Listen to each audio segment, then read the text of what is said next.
ఏమండోయ్, ఈ వీడియోలో మంచి కథలు 3 చెప్పానండి. వీటిని వినేసి తప్పకుండా టీచర్సు, పేరెంట్సు మీ పిల్లలకి ఈ కథలు చెప్పండి. మహారాజులొచ్చారు మహారాజులొచ్చారు మా ఇంటికొచ్చారు.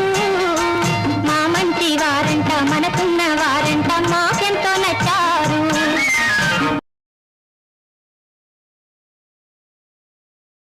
ఏమండోయ్, మా డిహెచ్ఎస్లో రిపబ్లిక్ డే సెలబ్రేషన్స్లో భాగంగా ప్రీ ప్రైమరీ స్టూడెంట్స్కి ప్రైజ్ డిస్ట్రిబ్యూషన్ జరిగిందండి. ఈ వీడియో చూస్తూ ఓ మంచి కథ చెప్పేస్తాను, వినేయండి. మరి అనగనగా రామసాగరం అనే ఊరుందండి. ఆ ఊర్లో పిల్లలందరూ కూడా చాలా ఆకతాయిలు, అంటే బాగా అల్లరి చేసేవారు అనమాట. అయితే ఆ ఊరు సముద్రపు ఒడ్డున ఉండడం వల్ల అక్కడ ఎక్కువగా జాలర్ల కుటుంబాలే నివసించేవండి. అక్కడ పిల్లలకి ఆ సముద్రమే ప్రపంచం అన్నమాట. రోజంతా సాగర తీరంలో ఆటలు ఆడుకుంటూ ఈతలు కొడుతూ చక్కగా పిల్లలు ఆనందంగా గడిపేసేవారు. అయితే ఆ పిల్లల తల్లిదండ్రులకేమో ఆ పిల్లలకి బాగా చదువు చెప్పించి గొప్పవాళ్ళని చెయ్యాలని ఓ కోరిక ఉండేది. పిల్లలు తెలివిగలవారే కానీ చదువు మీద మాత్రం శ్రద్ధ చూపించేవారు కాదు. దాంతో బడికి పంపించినా సరే పెద్దగా ఉపయోగం లేకపోయేదండి. అయితే ఆ ఊరి పాఠశాలకు గణపతి మాస్టారు అనే ఓ మాస్టారు కొత్తగా వచ్చారన్నమాట. ఎప్పట్లాగానే పిల్లలు బడికి వచ్చి కాసేపు ఉండి ఆటలు ఆడుకుని వెళ్ళిపోయేవారు. ఒక వారం పాటు గణపతి మాస్టారు అక్కడ పిల్లల్ని, పరిసరాల్ని, పరిస్థితుల్ని అన్నిటినీ గమనించారన్నమాట. వారికి చదువు పట్ల ఆసక్తి కలిగించి వారందరినీ కూడా దారిలోకి తీసుకురావాలని ఆయనకు అర్థమైంది. బడిలో ఉన్నటువంటి పిల్లలందరినీ చక్కగా చేరదీసి ఆటల రూపంలోనో లేదా కథల రూపంలోనో ఆ రోజు పాఠం చెప్పేవారన్నమాట. ఇకపోతే ఆ మాస్టారు ఆడించే ఆటల మీద మక్కువతోటి పిల్లలు మెల్లమెల్లగా బడిలో ఉండడం మొదలుపెట్టారు. ఆ మాస్టర్ చెప్పేటటువంటి కథలకి అలవాటు పడి ఆ పిల్లలు రోజు పాఠశాలకి రావడం మొదలుపెట్టారనమాట. అయితే ఆ మాస్టర్ ప్రతిరోజు తరగతి గదిలోకి వెళ్ళి ప్రతిరోజు పిల్లలకి పాఠాలతో పాటు మంచి మంచి కథలు చెప్పేవారనమాట. అయితే ఆ మాస్టర్ చెప్పేటటువంటి ఆ కథలకి పిల్లలు చెవులు అప్పగించి మరీ వినేవారనమాట. ఆ విధంగా నెల తిరిగేసరికి పిల్లలందరూ కూడా ఉదయం నుంచి సాయంత్రం వరకు బడిలో గడపడానికి అలవాటు పడిపోయారు. ఒకరోజు మాస్టర్ పాఠం చెప్తూ ఉండగా ఓ గడుగ్గాయి లేచి నిలబడి, మాస్టారు, మొన్న మీరు చెప్పిన పాటల్లో ఎక్కువగా తినడం వల్ల కడుపు ఉబ్బిపోయి అనారోగ్యం పాలవుతామని చెప్పారు కదా, మరి ఇంత ఎక్కువ చదువుకుంటే మెదడు కూడా ఉబ్బిపోయే ప్రమాదం ఉండదా అని అడిగాడు. ఆ ప్రశ్నకి అక్కడ ఉన్న వాళ్ళంతా కూడా గొల్లుమని నవ్వారు. మాస్టర్ కూడా నవ్వుతూ, అవునవును, సరైన ప్రశ్న అడిగావు. మన కడుపుకి తగినంత తింటాం, అలాగే మెదడులో స్థలం ఉన్నంత వరకే మనం నేర్చుకోవాలి. మనకి పొట్టలో ఎంత ఖాళీ ఉందో తెలుస్తుంది కనుక పట్టినంత తింటాం. మరి మెదడులో ఖాళీ ఎంత ఉందో తెలిస్తేనే కదా అంత చదువుకోగలం. తెలుసుకుందామా మరి అని అడిగారు. దాంతో పిల్లలందరూ తెలుసుకుందాం అని పెద్దగా అరిచారు. రేపటి నుండి రోజు బడి తర్వాత మీకు ఇష్టమైన సముద్రం వద్దకు వెళ్ళి సముద్రం నిండే వరకు నీళ్లు తీసుకెళ్ళి పోయండి. ఎన్ని నీళ్లు పోస్తే అది నిండిందో నాకు చెప్పాలి మరి అన్నారు మాస్టారు. మర్నాడు నుంచి పిల్లలందరూ ఒక్కొక్క బిందెతో నీళ్లు తీసుకెళ్ళి సముద్రంలో పోయడం మొదలుపెట్టారు. వాళ్ళు పోసిన నీళ్లతో సముద్రం కొంచెం కూడా నిండినట్టు కనపడలేదు. ఒక్క రోజులో నిండడం సాధ్యం కాదులే అనుకుని వాళ్ళు ప్రతిరోజు శ్రద్ధగా నీళ్లు తీసుకెళ్ళి సముద్రంలో పోయడం మొదలుపెట్టారు. ఇక వారం రోజులు గడిచిపోయింది, 15 రోజులు గడిచిపోయాయి, నెల రోజులు కూడా గడిచిపోయాయి. అయినా సరే ఎక్కడ సముద్రం నిండిన జాడే లేదు. వారు పోసే నీరు తక్కువగా ఉండడం వల్ల ఇలా జరుగుతోంది అనుకుని వాళ్ళందరూ కూడా వాళ్ళ ఇంటికి వెళ్ళి కుళాయిల నుంచి నేరుగా గొట్టాల ద్వారా నీరు సముద్రంలోనికి ప్రవహించేలా ఏర్పాట్లు చేశారు. ఆ రోజు సాయంత్రం నుంచి మర్నాటి ఉదయం వరకు వాళ్ళు నిద్ర లేచేసరికి సముద్రం నిండిపోతుంది కదా అనుకుని పిల్లలందరూ కూడా రాత్రి హాయిగా పడుకున్నారు. మర్నాడు ఉదయమే లేచి సాగర్ తీరానికి చేరుకున్నారు. ఎప్పట్లాగానే ఉన్న సముద్రాన్ని చూసేసరికి తమది వృధా ప్రయత్నం అని వారికి అర్థమైపోయింది.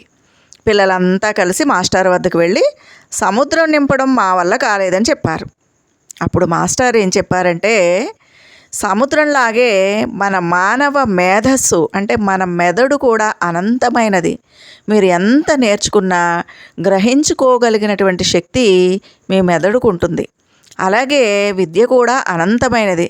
ఎంత నేర్చుకున్నా నేర్చుకోవాల్సింది ఇంకా ఎంతో ఉంటుంది. సముద్రంలోని ఉప్పు నీరు తాగడానికి పనికిరాదు. అలాగే విద్య లేని మేధస్సు కూడా వృధాయే. ఎంత గొప్పవాళ్ళైనా సరే నిరంతర విద్యార్థిగా ఉండాలి. అలా ఉంటూ వాళ్ళ మేధకి అంటే వాళ్ళ మెదడుకి పదును పెట్టుకోవాలి. అలా పెట్టుకోకపోతే ఉప్పు నీటిలాగా వృధా అయిపోతారు అని చెప్పారనమాట. దాంతో పిల్లలందరూ కూడా మాస్టారు ఇకపై మేము బాగా చదువుకుంటాం అని పిల్లలందరూ కూడా వారిలో వారు పోటీ పడి చదవడం మొదలుపెట్టారన్నమాట. విన్నారు కదండి ఈ కథ. ఈ కథని మీ పిల్లలకి తప్పకుండా వినిపించండి. ఇప్పుడు ఇంకొక మంచి కథ చెప్తాను మీకు నేను. అనగనగా విజయపురి అనేటటువంటి ఒక గొప్ప రాజ్యం ఉండేదండి. ఆ రాజ్యానికి రాజు ఒక ఆయన విజేంద్ర ప్రసాద్ అనేటటువంటి ఒక రాజుగారు ఉండేవారు. ఆ రాజుగారి దగ్గర రకరకాల కిరీటాలు ఉండేవన్నమాట. ఒకరోజు అడవిలో గుర్రం మీద ఒక లేడిని వెంబడిస్తూ వేటాడడం మొదలుపెట్టాడు. ఆ రోజుల్లో రాజులు కాలక్షేపం కోసం వేటకు వెళ్ళేవారన్నమాట. అలా వేటకు వెళ్ళి వేటాడే సమయంలో ఆయన కిరీటం జారి కింద పడిపోతుంది.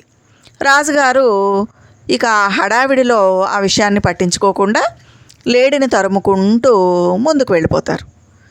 ఆ దారిన ఓ నక్క, ఓ తోడేలు రెండు కూడా కలిసి వస్తూ కిరీటాన్ని చూశాయి. నేను ముందు చూశాను, ఈ కిరీటం నాది, ఈ కిరీటం నాది అంటూ వీళ్ళిద్దరు కూడా పోట్లాడుకోవడం మొదలుపెట్టారనమాట. అయితే ఈ రెండు కూడా ఆ అడవికి రాజు ఎవరు? సింహం కదా. ఆ సింహం దగ్గరికి న్యాయం కోసం వెళ్తాయన్నమాట. వెళ్ళి జరిగిన సంగతి అంతా చెప్పి న్యాయం చెప్పండి అని అడుగుతాయి. దాంతో సింహం రాజుగారు ఏం చేస్తారంటే జంతువులన్నిటినీ కూడా ఒకచోట మీటింగ్ ఏర్పాటు చేసి అక్కడ కూర్చోబెట్టి జరిగిన సంగతి అంతా కూడా వివరించి మరి ఎవరు ఏ న్యాయం చెప్తారో చెప్పండి అని అడుగుతాడు. అప్పుడు ఎవ్వరు మాట్లాడలేదు. దాంతో రాజు సింహం ఏమంటుందంటే, సరే కిరీటం అడవిలో దొరికింది కాబట్టి, ఈ అడవికి రాజుని నేను కాబట్టి ఇది నాదే. ఈ అడవిలో ఉన్నటువంటి జంతువులన్నిటికీ 1 సంవత్సర సమయం ఇస్తున్నాను నేను. ఈ ఏడాదిలో ఎవరైతే మంచి పనులు చేసుకొస్తారో వారికి ఈ కిరీటాన్ని ఇచ్చి నేను గౌరవిస్తాను. అంతవరకు ఇది నా దగ్గరే ఉంటుంది అని చెప్పింది సింహం.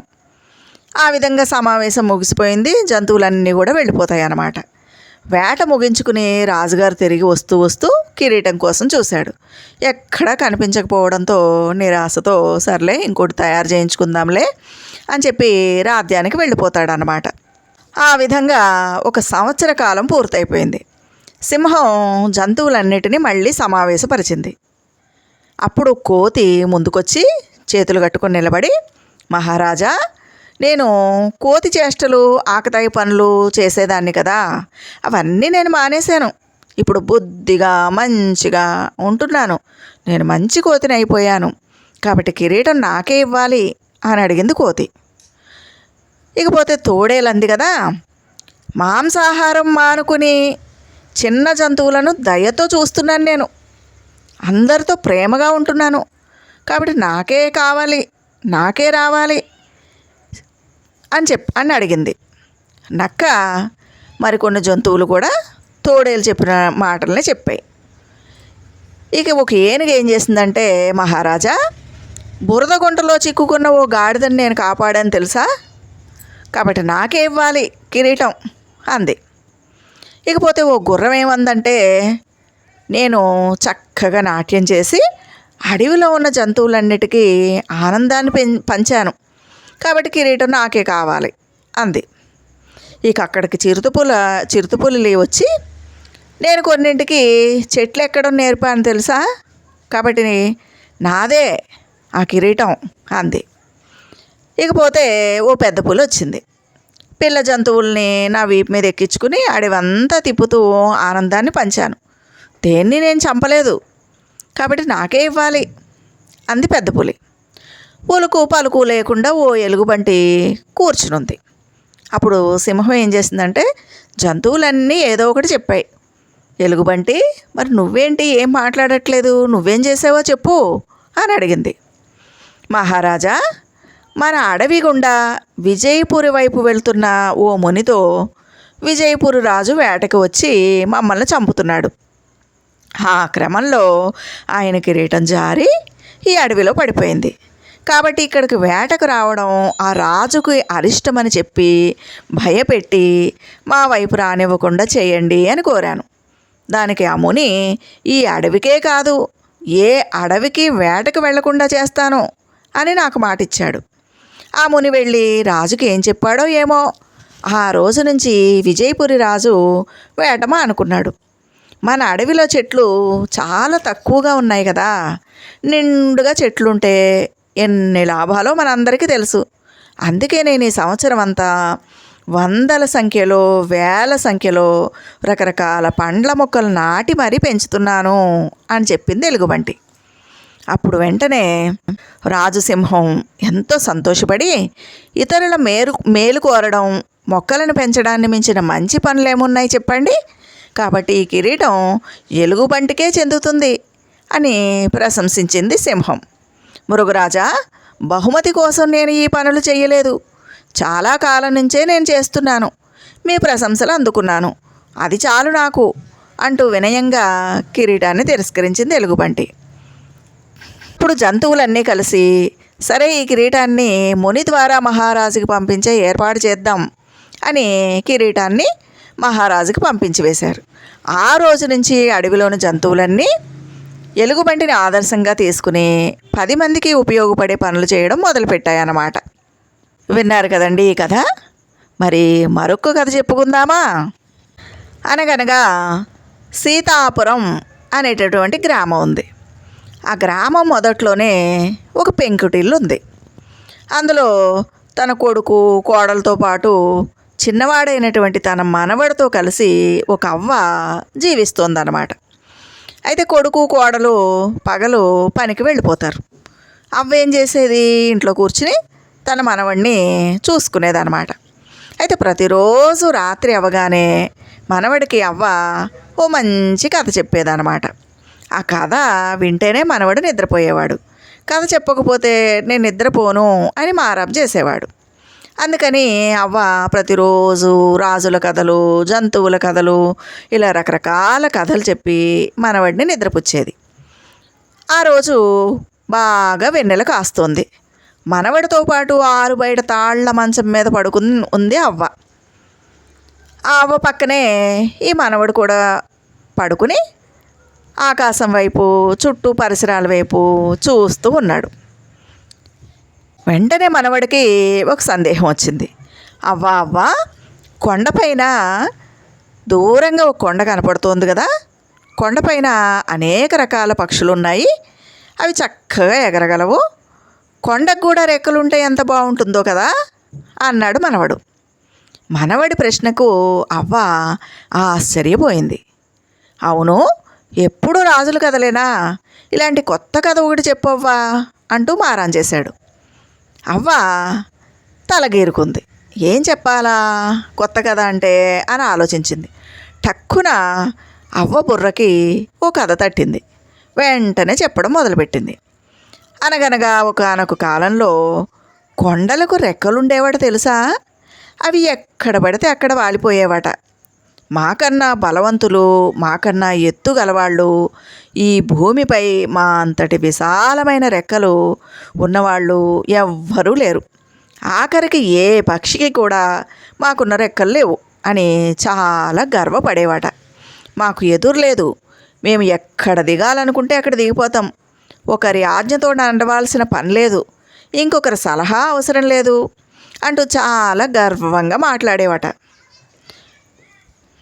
పాపం పక్షులు వాటి పోరు పడలేక వాటితోటి, ఓ పర్వతమా, మీరు బాగా ఎగరండి, తప్పులేదు, ఆకాశంలో ఆనందంగా విహరించండి, మాలాగా మీకు రెక్కలొచ్చాయి కాదనలేదు, కానీ మేము ఏ కొమ్మల మీదో ఏ రాతిపైనో వాలిపోతాం, ఏ జీవికి హాని చెయ్యం అన్నాయంట పక్షులు.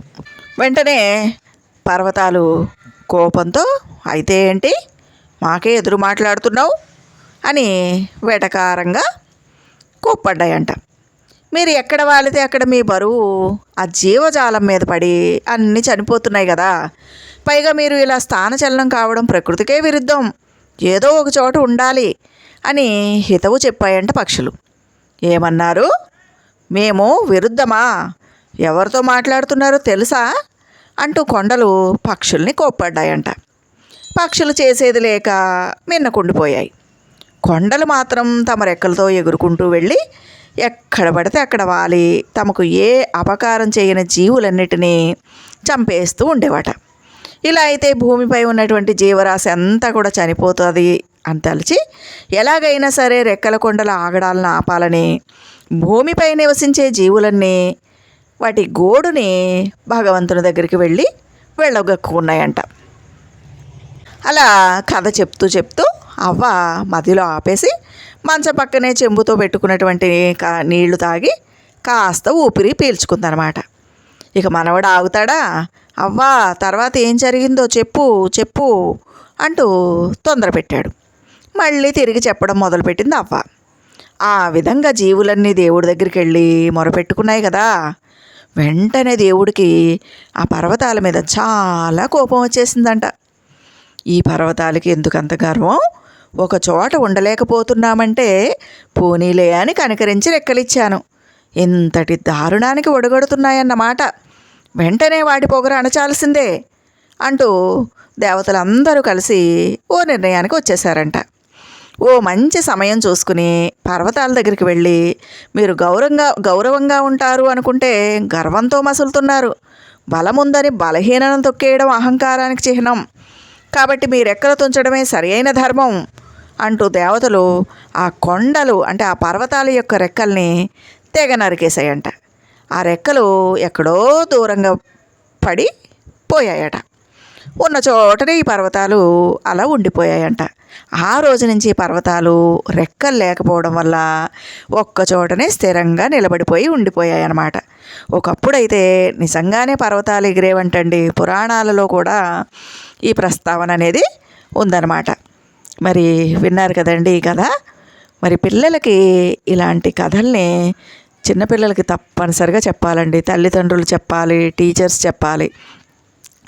ఇలా పిల్లలకి మంచి మంచి కథల్ని చెప్పడం వల్ల ఏమవుతుందంటే వాళ్ళు ప్రతిరోజు పాఠశాలకు వస్తారు, బుద్ధిగా కూర్చుని శ్రద్ధగా వింటారు. వాళ్ళకి జ్ఞాపక శక్తి పెరుగుతుంది, ఏకాగ్రత పెరుగుతుంది, ఇంకా ఊహాశక్తి కూడా పెరుగుతుందన్నమాట. అంటే మనం చెప్పిన కథ వాళ్ళకి నచ్చలేదనుకోండి, ఇది ఇలా కాదు అలా ఉంటే బాగుంటుంది అంటూ వాళ్ళ సొంతంగా ఆ కథని క్రియేట్ చేసేటటువంటి క్రియేటివిటీ అనేది వాళ్ళకు వస్తుందన్నమాట. ఇంకా కొత్త కొత్త పదాలని ఆ కథల ద్వారా తెలుసుకుంటారు కాబట్టి వాళ్ళకి చక్కగా మాట్లాడడం వస్తుంది, ఆ భాష మీద గ్రిప్ అనేది వస్తుందన్నమాట. ఇంకా సంభాషణ చాతుర్యం రావడం మాత్రమే కాకుండా చక్కగా ఉపన్యాసాలు ఇవ్వగలిగేటటువంటి శక్తి కూడా అలవడుతుంది.